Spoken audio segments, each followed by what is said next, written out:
Bom dia, pessoal. Então, nesse vídeo nós vamos falar sobre o Uruguai nessa série de breve trajetória dos séculos 20 e 21 relacionados à nova ordem mundial na América Latina. Bom, o Uruguai também teve uma participação na Guerra do Paraguai, né, numa aliança com o Brasil e a Argentina contra o Paraguai. E essa participação do Uruguai também trouxe um crescimento econômico ao país naquele período. Final do século XIX, já que a Guerra do Paraguai durou ali, durante o segundo reinado, cerca de 5 anos, de 1865 a 1870. Mas, de fato, o que nos interessa é falar do pós-guerra, a partir do pós-guerra no Uruguai, pós-Segunda Guerra Mundial, que terminou em 45. Por quê? Depois da Segunda Guerra Mundial, diminui-se a procura por produtos agrícolas no Uruguai, e isso agrava a crise econômica e a inflação, levando a um dos piores períodos da história já vivida pelos uruguaios naquele momento. Então, um alto índice de desemprego que vai fazer com que surja um movimento conhecido como Tupamaros, que era uma guerrilha urbana, que nós podemos comparar com o cangaço no Brasil, na época do Brasil República, a República Velha e tal, em que no Uruguai eles passam a ter, nessa guerrilha urbana, uma característica de banditismo social. Por quê? Os membros dessa guerrilha urbana, os tupamaros, assaltavam bancos, roubavam dos ricos para distribuir comida para os pobres. E eles passam a agir de forma a também cometer sequestros dentro desse governo, né, para desestabilizar o governo com o qual eles não concordam, porque eles acreditam que a fome que assola o país, o desemprego, é culpa do governo uruguaio naquele momento. E com o apoio dos norte-americanos, o governo uruguaio no pós-guerra vai implementar uma política ditatorial de intensa repressão às guerrilhas urbanas, como os tupamaros, em que vai haver tortura, prisão política e, inclusive, morte de muitos desses guerrilheiros urbanos, né? Houve um decreto de emergência no Uruguai por conta disso, inclusive. O Uruguai chegou a ter o maior número de presos políticos do mundo nesse período.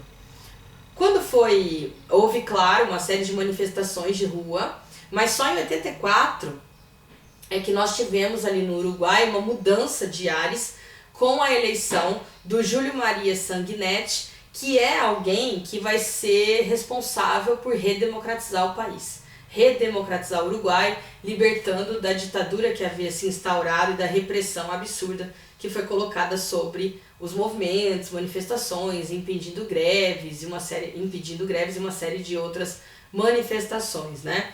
O Uruguai vai ingressar no Mercosul somente no governo seguinte, do Alberto Lacalle, quando ele assume o poder e coloca uma série de reformas estruturais na pauta do seu governo. Mas é também no governo seguinte ainda, que é do Jorge Bachili Bañez, que o Uruguai vai enfrentar uma recessão econômica por conta da febre aftosa, né, que dificulta o comércio de gado com os países da América Latina. Então o Uruguai mais uma vez passa por uma recessão econômica muito grande. Então a gente está vendo aí que desde o pós-guerra, mesmo tendo tido um crescimento econômico anteriormente no final do século XIX, desde o pós-guerra no século XX, o Uruguai vem passando por uma série de recessões econômicas e necessidade de se reestruturar política e economicamente falando, né? Houve ampliação de fronteiras, havia um interesse, né, claro, de diálogo com outros países, mas problemas com a Argentina naquele momento, período mais ou menos, né, de 2002, vão fazer com que o Uruguai mais uma vez passe por situação de privação e vai precisar da ajuda do Fundo Monetário Internacional para recuperar-se economicamente. A gente sabe que depender de fundos monetários, né, internacionais nunca é benéfico para o país. Quando foi em 2007, o Uruguai vai assinar um acordo com os Estados Unidos, que é um acordo conhecido como Tratado Marco de Investimento e Comércio, TIFA, que vai trazer como que eu posso dizer? Um problema ali com os outros países da América Latina, porque eles tinham acabado de formar o Mercosul e o Uruguai vai lá e faz um acordo com os Estados Unidos, né, que estão ali né, presentes na América do Norte, que são uma grande potência e que acabam ameaçando a economia dos países da América Latina, que se tornam fornecedores de matéria-prima e de mão de obra barata. Quando foi em 2009, o Uruguai teve a eleição do Pepe Mujica. O Pepe era membro, inclusive, do movimento, né, de libertação nacional, que eram os Tupamaros, ligados a guerrilhas urbanas que promoviam reformas sociais. Ele já tinha sido deputado, já tinha sido ministro da Agricultura, Pecuária, e era um cara extremamente ligado à esquerda, ideias socialistas, que tirava 90% do seu salário e doava para ONGs e outras instituições, continuava morando na chácara com a sua esposa, né, onde reside até hoje, e é um cara que fez o Uruguai ter uma série de reformas sociais incríveis, principalmente porque cria programas de distribuição de renda, acesso à educação pública de qualidade, o que vai gerar ali um contraste muito grande com a política neoliberal, porque a política neoliberal não quer nada público, né? Muito menos educação pública, porque assim o povo começa a pensar por si mesmo e isso não é adequado para as elites, para quem quer tomar o poder, né?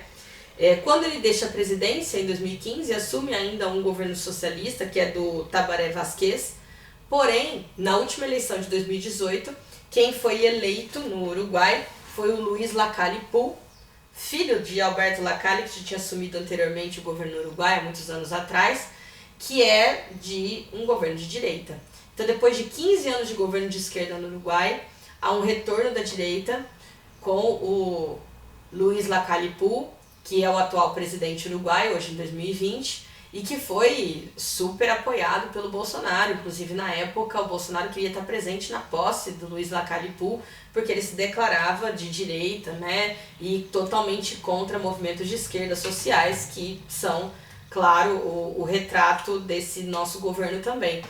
E também voltado para uma política neoliberal, que é justamente a política adotada pelo Paulo Guedes, escolhido para ser ministro da Economia no governo Bolsonaro. Tá ok? Qualquer dúvida com relação ao neoliberalismo, por favor, assistam o vídeo sobre neoliberalismo para que a gente entenda melhor qual é essa proposta de não intervenção na economia, privatizações, onde a gente corre sério risco porque nós hoje, no Brasil, por exemplo, temos o SUS, que é um sistema único de saúde, que com todos os seus defeitos ainda é o melhor, né, programa de saúde que nós temos público. Imagina se nós não tivermos, o que vai ser do povo? Eu sinceramente não sei. Mas enfim, esse foi o panorama geral do Uruguai. Muito importante falarmos sobre essa trajetória e chegarmos no governo do Pepe Mujica, esse contraste muito grande com o Luiz Lacalle Pou, né, filho do Alberto Lacalle, que é interessante a gente pensar um pouquinho quais são as propostas, por que dessas propostas, a quem interessa esse tipo de política, tá ok? Um beijo pra vocês e a gente vai se falando.